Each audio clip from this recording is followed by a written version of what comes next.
Every day I wake up, wake your ass up. The Breakfast Club. Y'all finished or y'all done? We are the Breakfast Club. Let's get in some front page news. You don't never wonder that when Glorilla say, "How's that your man?" when he right here with me? Crazy. Why you telling, Snitch. Glo? That's wild. Damn. She trying to humble the bitch. Gotta let her know. I don't even know why we're doing football scores, but I'll do them. All right, the Eagles beat the Vikings 28-22. Patriots beat the Titans. The Browns beat the Dolphins. The Chiefs beat the Raiders. The Giants lost to the Broncos. That is so disrespectful, so nasty, so disgusting. Y'all should be ashamed of yourself. Y'all up 19-0 in the fourth quarter. Come back, you missed 2 points. Like, oh my gosh. It happens. No, not like that. Yes, it does. Cowboys beat. When's the last time that happened? They said it hasn't happened in 1,600 games. A team has been up 19 points in the fourth quarter or more. But of course, the Giants broke that record. All right, the Cowboys beat the Commanders 44-22. 49ers beat the Falcons 20-10. The Packers beat the Cardinals. The Colts beat the Chargers. The Bears beat the Saints, and the Jets lost again. The Jets are 0-7. Now tonight in Monday Night Football, Tampa Bay takes on the Detroit Lions, and the Texans take on the Seahawks. What's up, Mimi? Good morning, MB, Jess, Charlamagne. How y'all doing this morning? Hey, girl. Peace, Mimi. Good morning.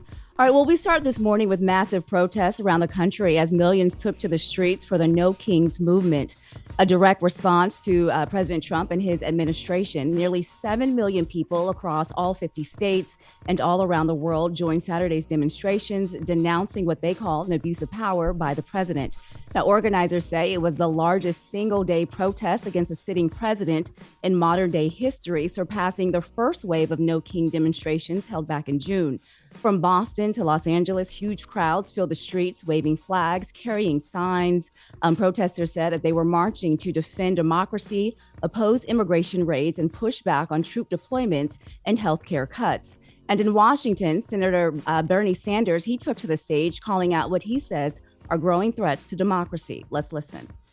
This is about a handful of the wealthiest people on earth who, in their insatiable greed, have hijacked our economy and our political system in order to enrich themselves at the expense of working families throughout this country. I am talking about Elon Musk, Jeff Bezos, Mark Zuckerberg, and the other multi-billionaires. Well, meanwhile, Republicans are dismissing the protests as hate America rallies, accusing Democrats of fueling unrest during the ongoing government shutdown. And reporters, they pressed President Trump for his reaction to the massive demonstrations this weekend, and this was his response. What's your response to the protests over the weekend, the No Kings protests? I think it's a joke. I looked at the people. They're not representative of this country. And I looked at all the brand new signs paid for, I guess it was paid for by Soros and other radical left lunatics. It looks like it was. We're checking it out. The demonstrations were very small, very ineffective, and the people were whacked out. When you look at those people, those are not representative of the people of our country. Besides San Francisco. And by the way, I'm not a king. I'm not a king. I work my ass off to make our country great. That's all it is. I'm not a king at all. Yeah, I don't think he's a king. He's just not a good president. I mean, when you have a bunch of people who are unemployed, when you have a bunch of people who aren't getting paid, what do you expect them to do? Like they feel like they're not being heard, so of course they're going to take to the streets. Absolutely. And just to say, Trump, he mocked those demonstrations Saturday while they were going on. He posted on Truth Social, including AI-generated video showing him wearing a crown, flying a jet, and bombing protesters with some sort of brown liquid. But despite the criticism, organizers are saying that it was a success, saying millions came together to peacefully send a clear message about democracy. And later today in Washington, the shutdown, the senators will reconvene at 3 p.m. to take another vote at 5:30 on reopening the government and see if we're going to continue the shutdown. So we will continue to watch that. Nobody's going to be happy because Donald Trump made a lot of promises about the economy that have not been kept. And he promised immediate relief on day one. He said inflation would be down, grocery prices would be down, gas prices would be down. That's what he promised the American people on day one. All you've seen is a bunch of firings and layoffs and furloughs and people not working. What does he expect people to do except for taking to the street and make some noise? Especially the holidays coming up too. Oh my God. This is the ultimate reminder that you ain't got no goddamn money in your pocket. Absolutely. And people are really feeling it. Not only is he doing all those things, Charlamagne, he is pardoning and commuting sentences. So former Congressman George Santos, he is a free man this morning after President Trump commuted his sentence. You guys remember him? He was the congressman who was indicted, or he went to jail for 7 years for wire fraud and identity theft after admitting he stole campaign funds and lied to donors for personal gain. And so now, hours after his release, Trump posted on Truth Social saying Santos had been horribly treated in prison and he was ordering his immediate release. And now, not only did Trump commute his sentence, he also just wiped his slate completely clean, including removing his probation, his fines, his supervised release, and his restitution. I think the restitution part is important because he had been told that he had to pay back $370,000 to his victims. Now, if you remember, he had been convicted of stealing money from a fundraiser for a sick service dog from a Navy veteran. His supporters, including Marjorie Taylor Greene, they argued that his punishment was too harsh and that his time in solitary confinement was unfair. But records show that Santos had actually requested to be in solitary confinement for his sanity and his safety. Now, the backlash over his release is being felt on both sides of the aisle, with some Republicans saying the move rewards bad behavior and undermines public trust in leadership. So, yeah, did Trump ever say why he decided to pardon George Santos? Well, he just said that a lot of people asked him to. The only person that has come out and said that they asked him to was Marjorie Taylor Greene. So, you know. Wow. You got to laugh at the judicial system at this point, right? Anybody who, if you're cool with Trump, you really don't serve much time. You ain't got to pay restitution. You ain't on probation. I heard him this morning, Santos say that. He was like, they were like, well, are you going to pay your victims back? He goes, whatever the court makes me do, it is what I'm going to do. So anything over that, nope. You don't even care. Like, nope. And he has to do none of that thanks to Trump, MB. So we will continue to see what happens with that. But he is out of jail this morning and a free man. All right, well, coming up at 7, the growing problem that has everyone screening their calls. We'll tell you what it is and how to fight back. Let's get into some front page news. So for some quick sports, congratulations to the Dodgers. They advanced to the 2025 World Series after sweeping the Brewers. Now tonight, Mariners take on the Blue Jays, and the winner of that game will be playing the Dodgers. Now in some football, the Eagles beat the Vikings.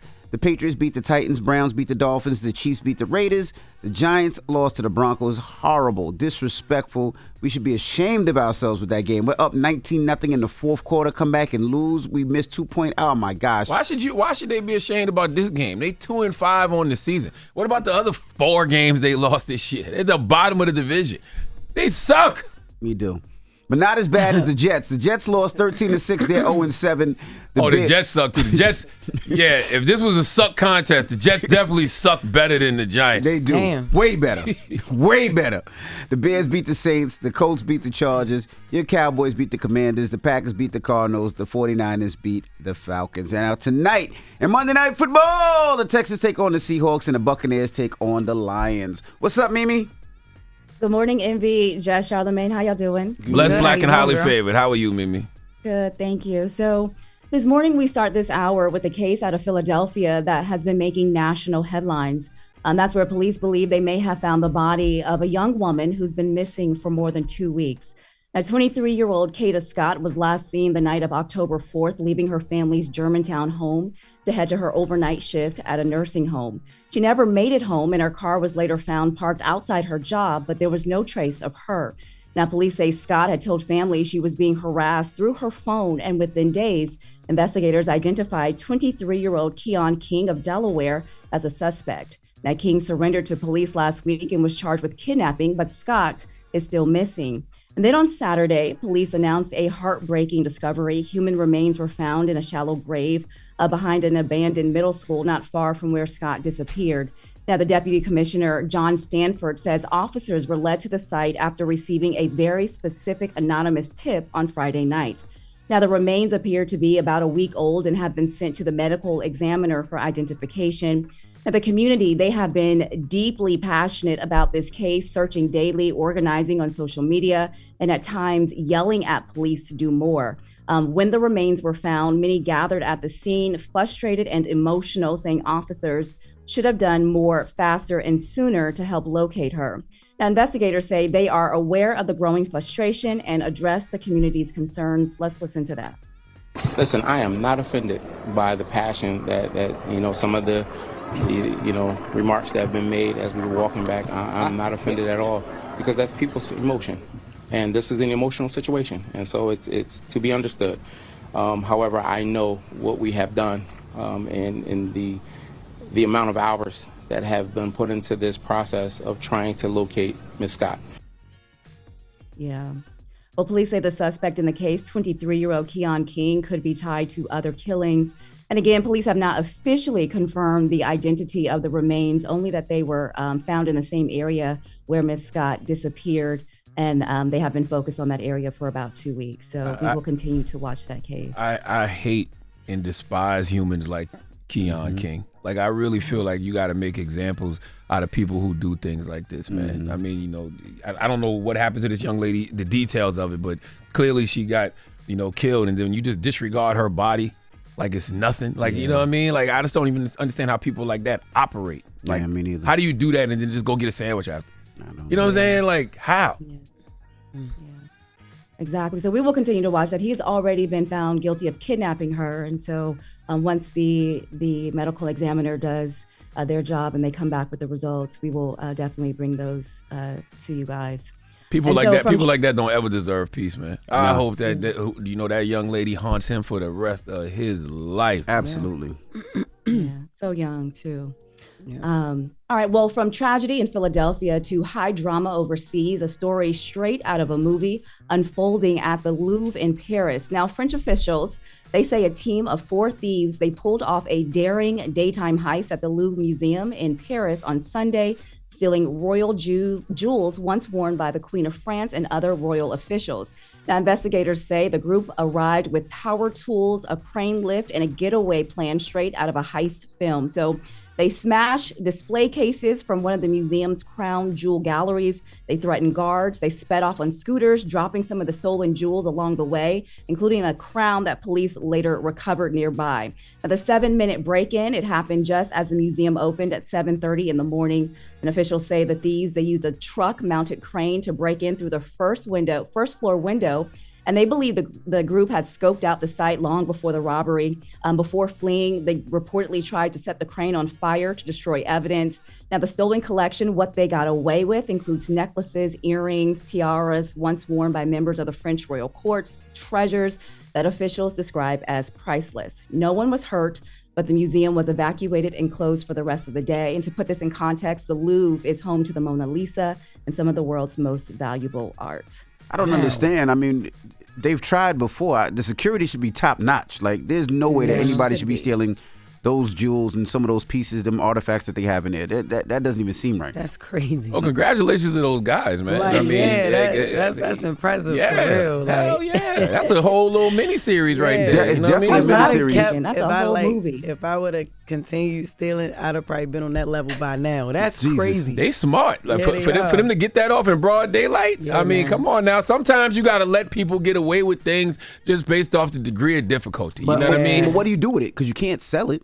Who can? He played Sell it to him. can. Who can't Sell sell it it to to black them? market. Different parts of Black Europe, go market. sell it. Man, listen, they'll find that fast. They get rich off of that stuff. Trust me. They smart Yeah, enough they to gonna steal it. They find got a somebody. plan. They probably got got a to buy it plan. already. They probably got to buy it already. They thought this all the way through. I mean, listen, I don't believe in stealing.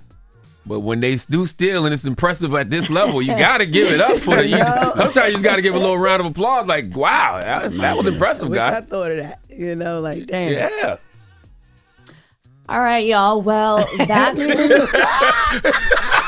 Mimi's like, what? Hey, yo, Mimi's like, I'm not clapping for them. She'll be with the shenanigans. I mean, it is impressive, but we gonna say it's still wrong. So Yeah, we're gonna it's see wrong. what happens. It's definitely wrong. It's you know. definitely wrong. So we'll see what happens with that. They said that there are cameras all over, and so they expect an arrest soon. So we shall see, and we'll continue to bring that to you. So that is your front page news. I'm Mimi Brown. Follow me at Mimi Brown TV. And for more stories, follow the Black Information Network. Download the free iHeartRadio app or visit BINnews.com. Thank you, Mimi. Thank you, Mimi. Hold up. Every day I wake up, wake your ass up. The Breakfast Club. Y'all finished or y'all done?